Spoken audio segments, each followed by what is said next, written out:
어제 말씀에서 예수님과 제자들은 다 함께 식사를 마치시고 이 감람산으로 오르시고 계셨습니다.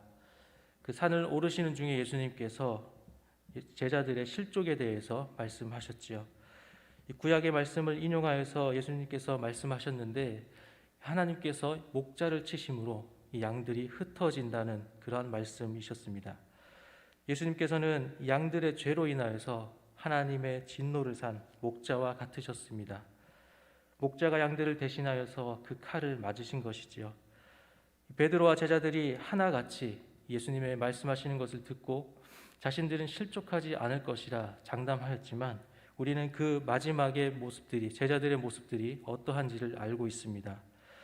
이 제자들의 이러한 실족하게 되는 모습들은 바로 예수님의 죽으심의 의미를 제대로 알지 못했기 때문이었지요. 예수님이 왜 이 땅에 오셨고, 또 왜 그런 사역들을 하셨고, 마지막에 왜 십자가에 달려 죽으시게 되는 것인지, 그것을 깨닫지 못하였기 때문이었습니다. 이러한 제자들의 모습에 예수님께서는 다 알고 계셨지만, 그런 제자들에게 배신감을 느끼시지 않으셨습니다. 그 배신감이 아니라 그러한 제자들의 모습에서 염려하시는 그러한 모습을 우리가 보게 되었지요.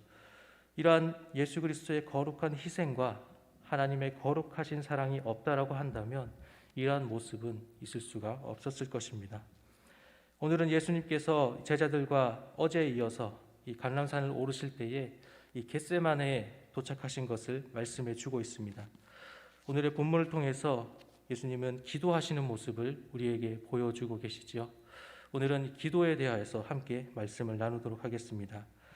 첫째는 이 기도로 준비해야 한다라는 것입니다. 예수님께서 이 겟세마네에 오신 이유가 무엇입니까? 32절에 제자들에게 이렇게 말씀하십니다. 내가 기도할 동안에 너희는 여기 앉아 있으라 라고 말씀하십니다.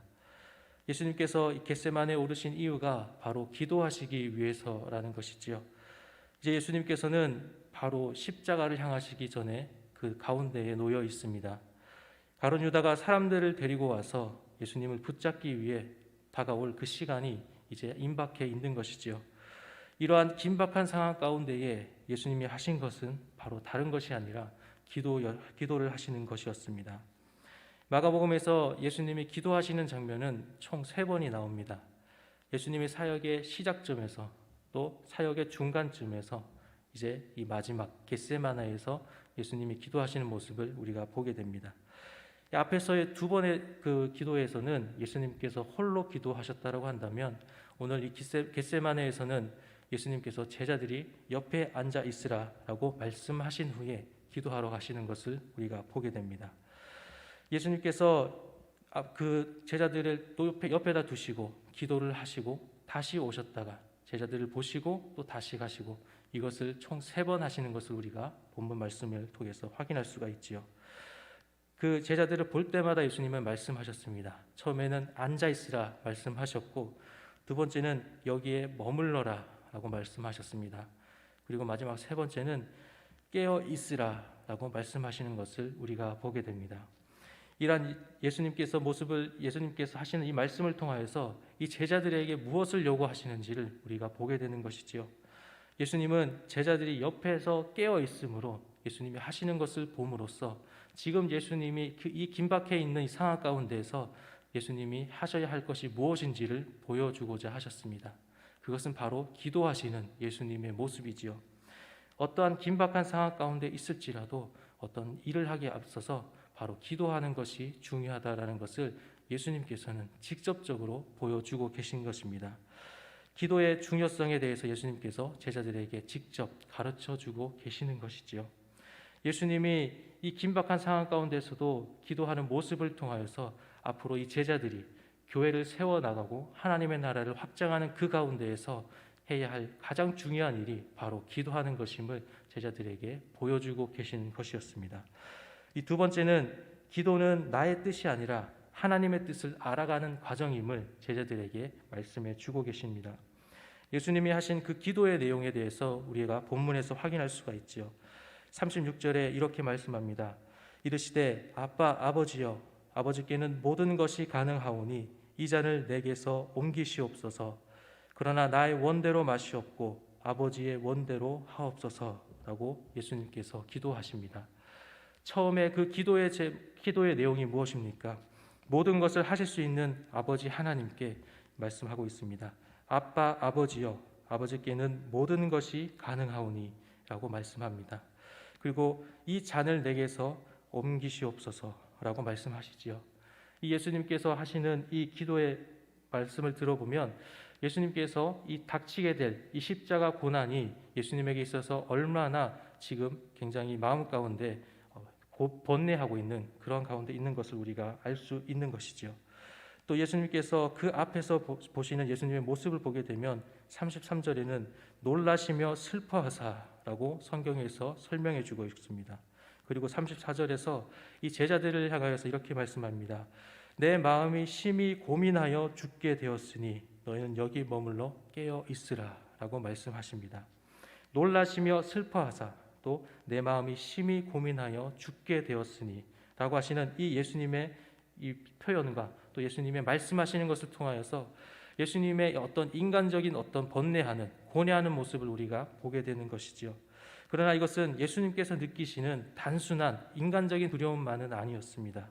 바로 이 모든 죄를 짊어지시고 십자가에 달리셔야 하는 어떤 십자가에서의 그 모습, 십자가에 달려셔야 할 그 제물로서의 모습이 얼마나 부담이 되는 것인지를 예수님께서 보여주고 계시는 것이지요. 하나님이신 그분이 인간으로 낮아지셔서 또 그 인간들의 모든 죄를 짊어지셔야 하는 것은 예수님에게 있어서는 너무나 수치스러운, 너무나 부끄러운, 너무나 자기 자신이 낮아지는 그 모습에 대해서 이 부담을 가지실 수밖에 없는 그러한 모습임을 우리가 보게 되는 것입니다. 예수님은 그 기도하는 가운데에 처음에 그 예수님의 모습, 예수님이 거룩하신 예수님으로서의 모습으로서 기도하시는 것이지요. 이 잔을 내게서 옮기시옵소서라고 기도하시는 것입니다. 그러나 바로 이어지는 예수님의 기도의 내용은 바로 뒤바뀌어지는 것을 우리가 보게 되는 것이지요. 바로 나의 원대로 마시옵고 아버지의 원대로 하옵소서라고 말씀해 주고 있습니다. 처음에는 그 잔을, 그 마셔야 될 그 잔을 예수님께서 피하고자 하셨다라고 한다면 이제는 그것이 아니라 아버지의 원대로 하옵소서라고 하며 하나님 아버지의 계획하신 이 십자가의 길을 가겠다라고 하는 그 순종의 고백을 하시는 것을 우리가 보게 됩니다. 우리가 이 마찬가지로 우리가 항상 기도할 때에는 우리의 마음의 기도의 제목을 놓고서 하나님 앞에 기도하며 나아가게 되지요. 하지만 그 기도의 제목이 하나님이 주신 기도의 제목이든 아니면 나의 소원이든 그것을 우리가 놓고 기도할 때에 우리의 처음은 내 욕심일지라도 마지막에 기도의 그 방향은 결국은 하나님의 뜻을 향해 가는 것임을 우리가 보게 됩니다. 마찬가지로 우리가 하는 그 기도의 내용도 처음에는 나의 생각일지라도 결국은 하나님의 뜻을 찾아가는 것이 올바른 기도의 방향이라는 것을 예수님의 기도를 통해서 우리가 확인할 수 있는 것입니다. 그리고 마지막 세 번째로는 예수님의 이 기도하시는 모습을 통하여서 기도에는 때가 있다라는 것을 우리가 보게 됩니다. 이 말씀드렸다시피 이제 곧 가룟 유다가 사람들을 불러 모아서 예수님을 붙잡게 되는 그러한 긴박한 상황 가운데 놓여 있습니다. 이러한 상황 가운데서도 예수님이 기도하신 것은 바로 기도할 때가 있다라는 것을 우리에게 보여주고 계시는 것이지요. 마지막 제자들 앞에 나와왔을 때 예수님께서는 이렇게 말씀하십니다. 37절 말씀에 시몬아 자느냐 내가 한 시간도 깨어 있을 수 없더냐. 38절에 시험에 들지 않게 깨어 있어 기도하라. 마음에는 원이로되 육신이 약하도다 라고 말씀하십니다. 기도해야 할 때 기도하지 않는 것, 이 제자들의 모습을 통해서 볼 수 있는 것이지요. 지금 이때는 예수님께서 기도하시는 그 기도의 내용을 들었다라고 한다면 이 제자들이 해야 할 일은 무엇이었겠습니까? 예수님을 위하여서 함께 깨어 있어 기도했어야 하는 것이지요. 그러나 이 제자들은 육신의 연약함으로 인하여서 그 기도할 때를 놓치고 있는 것을 보게 됩니다. 그리고 그 결과가 바로 예수님을 떠나게 되고 또 예수님을 부인하고 그 제자들의 모습, 그 다짐했던 그 제자들의 모습에서 돌아져가는 다른 그런 모습을 하게 되는 것을 우리가 보게 되는 것이지요. 그때에 예수님께서 41절에 말씀하십니다. 이제는 자고 쉬라. 그만 되었다.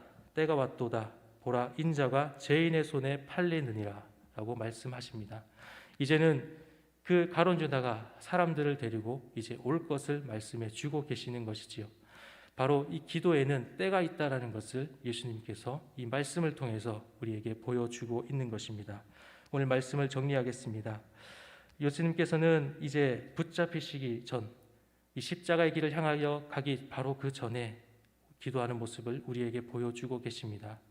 이 긴박한 상황 가운데서도 예수님이 하셔야 했던 일은 바로 기도셨습니다. 예수님께서는 어떠한 일을 할 때에 바로 기도해야 한다라는 것, 기도로 준비해야 한다라는 것을 우리에게 말씀해 주시고, 또 기도에 대해서 기도의 첫 방향은 나의 생각일지라도 결국 기도의 올바른 방향은 하나님의 뜻을 찾아가는 것임을 우리에게 보여주고 계십니다. 또 마지막으로 이 기도에는 때가 있다라는 것을 우리에게 말씀해 주셨습니다. 우리는 오늘 말씀을 통하여서 이 기도에 대해서 특별히 고난 주간에 우리에게 주시는 그 말씀이 무엇인지, 또 예수님께서 당하신 그 고난의 의미가 우리에게는 어떤 의미인지를 기도하는 가운데 다시 한번 깨닫고 나아가기를 원합니다. 고난 주간 주님 앞에 기도하는 이 모든 시간들을 통하여서 우리에게 주시는 그 은혜 가운데 우리가 거할 수 있기를 소망합니다. 그리고 우리가 기도할 때에 하나님의 뜻을 찾아가는 그 과정 가운데 주님의 주신 은혜를 찾을 수 있는 우리 모두가 되기를 소망합니다. 기도드리겠습니다.